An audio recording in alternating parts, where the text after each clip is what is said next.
This is your Update 3 on Typhoon Jongdari.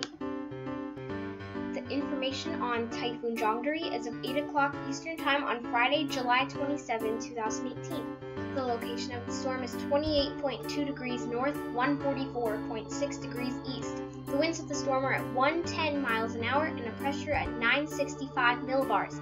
It is moving north-northeast at 23 miles an hour, but I think it's moving more northwest. The next international name is Shan, followed by the next Pegasa name as Carding. Here's a projected path of the storm. You can see it will make landfall in Japan as a typhoon, again, further west than expected. It's also moving further east than expected, and that it's going to curve west from a low pressure system to its west.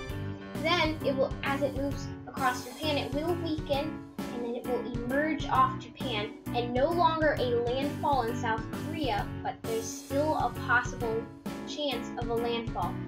And that island off the coast of South Korea may also see some tropical storm force winds, and then it might even hit China. But Tokyo, just because you're not going to see a landfall, you're still going to see tropical storm force winds from the very outside bands of the storm. It's also still in the cone, so it may make a direct hit.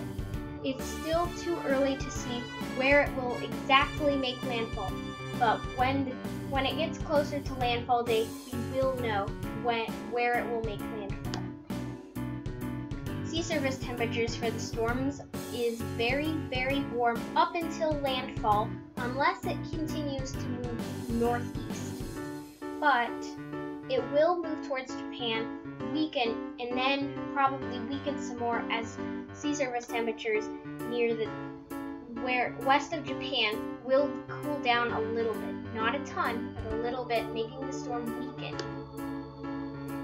Wind shear where the storm is marginal, but it is decreasing, which is good news for the storm, but bad news for Japan. But also here's more good news. There is increasing wind shear ahead of where the storm probably will go.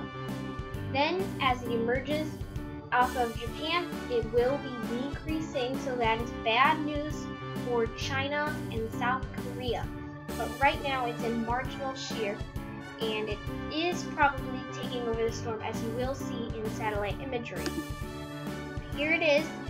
Earlier it had an eye, but not anymore. It's kind of probably in an eye wall replacement cycle or something like that, because its eye hasn't really been very good looking, and it is expected to become a Category 3 storm, but I say it will be only 115 miles an hour if it does complete an eye wall replacement cycle, as it looks like it is. But the storm probably will weaken from the wind shear. As you can see to the west, it's very dry, not many clouds over there.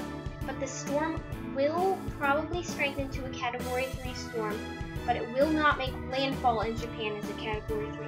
I say either a strong Category 1 or a weak Category 2. And that would be 85 to 100 mile an hour landfall I am predicting for Japan. Tropical cyclone names of 2018 so far. We have newly formed Tropical Storm Gilma, which may pose a threat to Hawaii, as well as Tropical Depression 9E, which has now mostly dissipated. You can see our next three names in the West Pacific are Shan, Yaji, and Lipi, and in the Philippine region, Carding, Lewis, and Maymay. If you need more information, you can visit the NOAA website or download the free app. There will be another update on Typhoon Jongdari tomorrow, which will be Saturday, July 28, 2018. Thank you for watching this video, and prepare for this storm.